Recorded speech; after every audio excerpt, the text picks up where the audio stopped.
So this here is the next card we're going to make, and it's the same design, the same card front design as the first one, but we're going to use some dye-based inks instead. The technique is very similar, but just so you know that this technique can be done with either dye-based ink pads or dye-based markers and get a very similar result. I changed the colors for this to blues just because I thought it'd be nice to see it with a different color scheme. So the first steps are the same as the last one. We need to stamp and emboss our image. So we're going to use that same sticky watermark ink. And watercolor paper has some texture to it, so choose which side you prefer. And then when you're stamping, make sure you press your stamp really, really well to get a good impression of your image.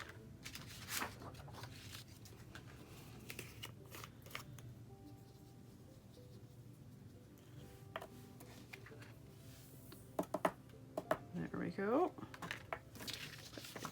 Excess powder back in the container. And we'll melt this.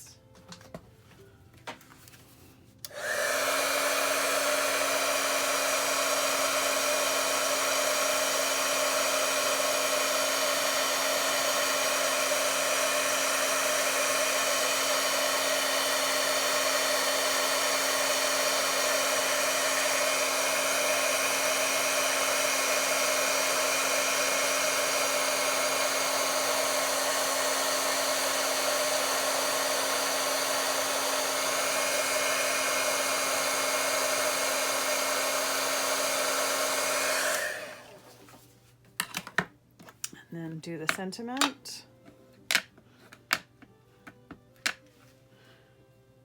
This is a thank you sentiment that I just really, really like. Again, it could be with any sentiment. This image is so generic. It could be a sympathy card.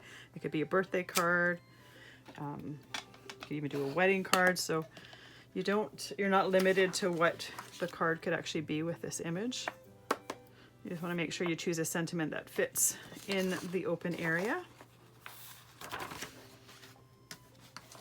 And once again, if you have any powder stuck to something outside of your stamped image, make sure you take a soft brush and brush it off. But this is looking good.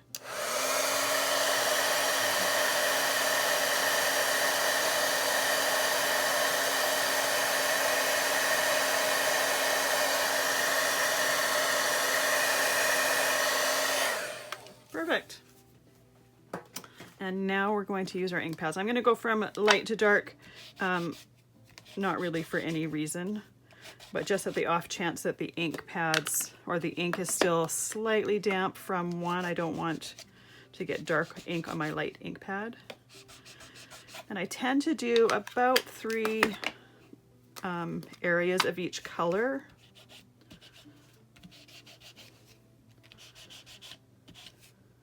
But obviously, I mean, this last one, there's going to be more because there's more open areas. And again, you don't necessarily have to cover every single thing, just like with the last one. Any spots that are open are gonna get filled once you spray it with the water and they start to move around.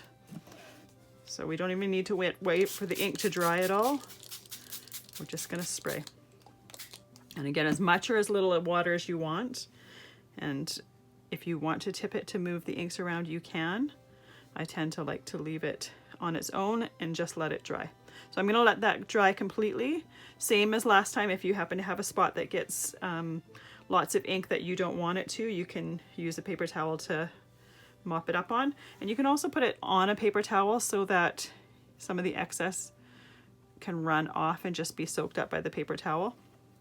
But I'm going to let that completely dry, and then we'll see you in a bit to finish our card.